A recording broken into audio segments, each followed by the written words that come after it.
밖에 비가 소슬소슬 내리는 날입니다. 이런 날 서예 한번 쓰는 것도 참 좋죠. 붓글씨 하시는 분들은. 오늘은 그 추사휴오대 그 주제로 나왔던 것을 제가 가져와 봤어요. 그러면서 문득 이걸 주제를 보니 옛날 생각이 나요. 써보고 싶어지는 거죠.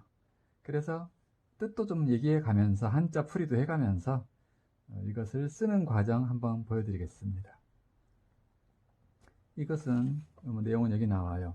완당 전집 추사 선생의 어떤 작품 중에서 모은 것 같습니다. 내용도 뭐 좀 좋겠죠. 추사 선생 같은 분은 내용 안 좋으면 안 써요. 까다로워가지고. 자, 간화로 시작합니다. 예수체로 한번 써볼게요. 이렇게 7원 절구인 경우, 74, 28인 경우는 이렇게 74로 연습하시면 적당합니다. 아니면 84, 31로 해서 밑에 4칸을 비워서 거기 낙관을 쓰기도 하죠. 자, 이 볼간자 재밌죠?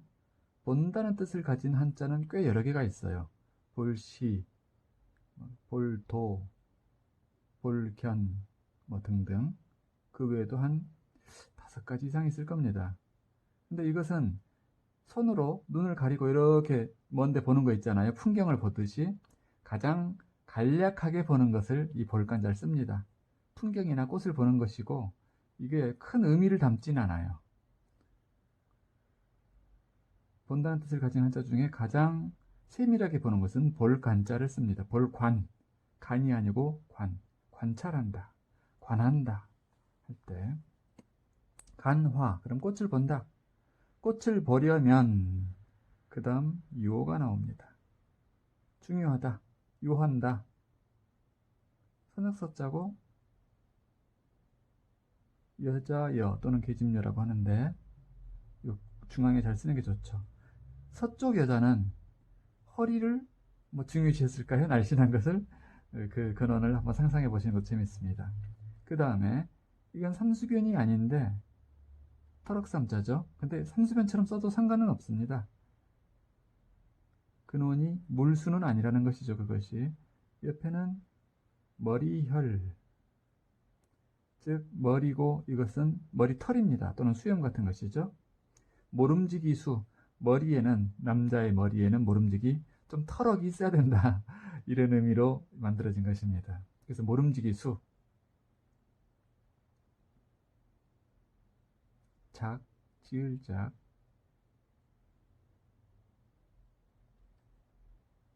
화, 그림 화자죠. 이런 공간을 잘 맞춰주면 좋습니다.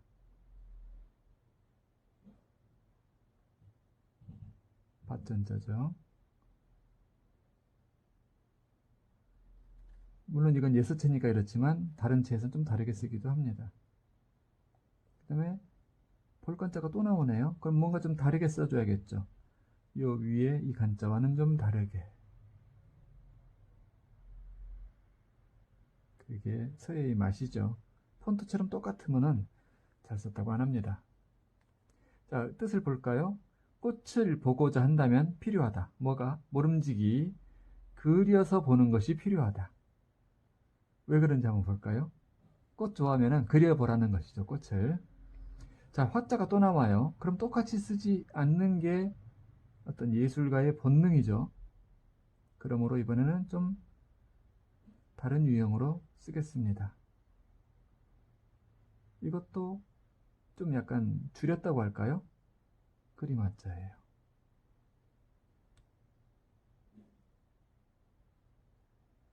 가할까, 오를까, 화가, 그림은 가하다. 뭐가 가한가? 능할 능자가 나오네요.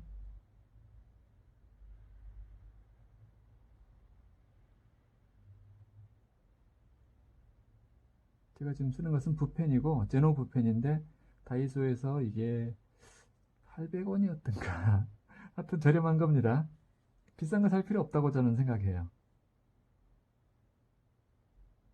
이 노트며 펜이며 전부 서민적이죠. 저렴합니다. 자, 꽃화자도 또 나오네요. 이번엔 꽃화자 좀 다르게 쓸게요. 약간만 다르게 쓸게요. 풀초를 원래 모양은 이것입니다. 그래서 이렇게도 많이 씁니다. 여긴 똑같이 쓰죠.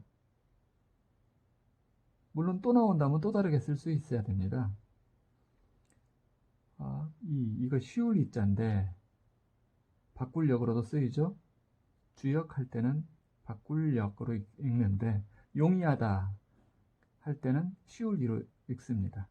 이게 사실은 밑이 달이고 위가 해입니다. 해와 달 명백하지 않습니까? 매일 떠오르고 매일 지죠. 그래서 쉽다. 그렇지만 또 해와 달이 바뀐다 해서 바꿀 역도 되는 것입니다. 주역 한없이 어렵습니다. 이거 공부하지 마세요. 제가 다 공부해보고 권해보자면 공부하지 않으시길 권합니다.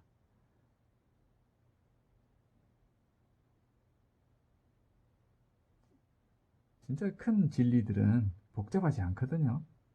그런데 어중간한 진리들이 되게 복잡해요. 잔, 이것은 쇠약하다, 쇠잔하다, 또는 뭐 사라져간다 이런 의미를 가지고 있죠. 그림은 오랫동안 가능한데 보는 것이, 감상하는 것이 가능하지만 꽃은 금방 쉽게 시들어 버린다. 그래서 그림으로 감상하라는 얘기겠죠. 더구나, 또 더구나가 나옵니다.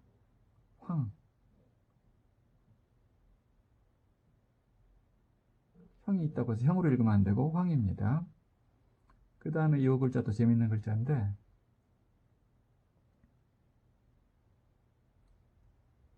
무슨 자입니까? 여기 이제 두인변을 이렇게 쓰거든요. 회복할 복이라고도 읽지만 여기서는 다시 부로 읽습니다. 부활. 누군가 톨스토이의 부활을 톨스토이의 복활 이렇게 읽었다는 우스갯소리도 있죠. 자, 나무목이 들어가니 물론 나무에 관계되는 어떤 글자를 쓰려는 것 같습니다. 매화 매자를 쓰려고 하네요. 네. 이건 점으로 따로 써도 되고 하나로 이어도 별 상관없습니다. 꽃화자 또 들어가네요. 안 되겠습니다. 또 변화를 한번 줘봐야죠. 옛날식 꽃화자입니다. 화려할 화라고도 요즘은 읽죠. 참 재밌게 생겼죠. 웃는 모습 같지 않습니까? 꽃이 빛나면서 웃는 모습 화사하죠. 그래서 예쁜 것과 웃음은 원래 맥이 통하는 겁니다. 여러분도 좀 더 잘생겨 보이고 싶으시면은 자꾸 웃으세요. 그러면은 요즘 얼굴이 좋은데 이런 말 들어요. 황부, 매화, 질, 품질할 때 질, 물질할 때 질. 질에 따라 가격이 바뀌죠. 품질에 따라. 고기만 해도 그렇지 않습니까? 여기 조개패는 항상 돈에 관계된 것이죠. 옛날에 조개를 앵무조개라는 조개를 화폐로 썼다고 해요. 쇠를 주조하기 전에 말이죠. 자, 술에 거자가 들어갔습니다. 술에 있어서 아주 중요한 것은 무엇이었느냐? 너무 무겁지 않는 게 참 중요했어요. 말이 끓여야 되니까. 가벼울 경, 경량급. 그 다음에 얇을 박자가 나옵니다. 그래서 경박이라는 단어를 이루네요. 삼수변. 이거는 얼음판이 살얼음 이런 거 있죠. 아주 얇은 거 그런 것을 의미하는 것입니다. 자, 여기서 요거를 하고 싶겠지만 하면 안 됩니다. 왜냐하면 여기는 지금 이 쓰려는 자는 전할 전자가 아니고 뭐 전문할 때 전자도 아니고 여기 점이 있습니다. 점. 요거 중요해요. 그래서 이거는 사람의 변 붙이면 스승부라든가 이렇게 쓰이죠. 그래서 이거 자체가 박입니다. 여기서는 박, 경박, 얇을 박. 하물며 또 다시 매화는 또 아주 가볍고 얇아서 매화 꽃잎은 그렇잖아요. 마지막 구절에서 그 설명이 나오겠죠. 화.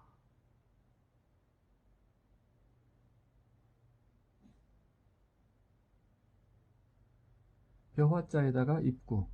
즉 사람이 입에 먹을 게 들어가면은 평화로워지죠. 기분이 좋고 우리 웰컴 투 동막골에서 서로 북한군과 우리 남한군이 서로 돼지고기를 구워 먹으면서 서로 친해지잖아요. 그런 거, 그 느낌이에요, 바로. 화풍. 그런 조화로운 바람, 또는 바람과 함께라고도 해석할 수 있어요. 화는 and라는 뜻으로도 쓰입니다. 무엇과 바람과. 여기서는 그쪽이 더 의미가 강한 것 같아요. 병설, 병립할 때 쓰는 아우를 병이죠. 무엇과 같이. 바람과 같이 또 눈이 내릴 때 눈설자를 쓰네요.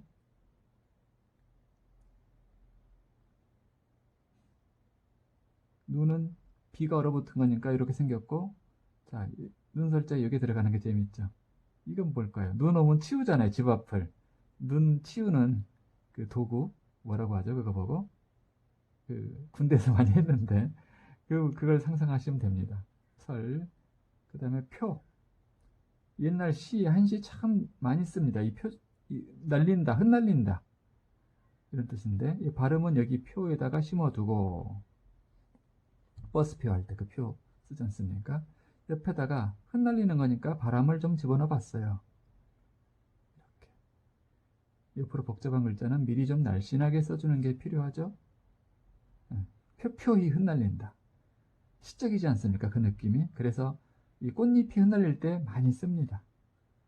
그 다음에 이 글자 무슨 자인지 좀 어렵습니다. 문문자가 들어가고, 그렇다고 이건 이 문이란 발음은 아닐 것 같아요. 여기에 이것이 들어가는데, 이거는 란으로 읽습니다. 난간 아시죠? 난간 옆에 나무 목자 붙이면 난간 할 때 그 난인데, 그거 없어도 가로막을 난, 그럼 비슷한 뜻입니다. 난간과 비슷한 뜻. 이 자는 책자처럼 읽기도 쉽지만 산호 아시죠? 바닷속에 산호 할 때 산자입니다. 산. 이거는 임금왕이 아니고 구수록을 항상 줄여서 쓰는 것이 이 모양입니다. 바람과 더불어 눈이 내리게 되면 어떤 난간 이런 곳에 흩날려요. 그렇게 생각하시면 됩니다. 그렇게 네 구절을 마쳤어요.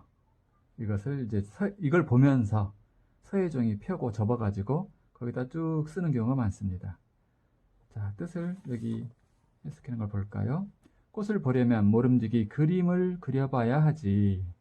그림은 오래도록, 오래를 구자 있죠. 오래도록 보는 것이 가능한데 꽃은 쉽게 시들기 때문이야. 더구나 또 다시 매화 이런 애들은 그 자질이 가볍고 얇은 탓에 바람이 불고 바람과 더불어 눈이 내리기라도 하면은 흩날려서 이런 곳에 떨어진다. 이런 얘기죠.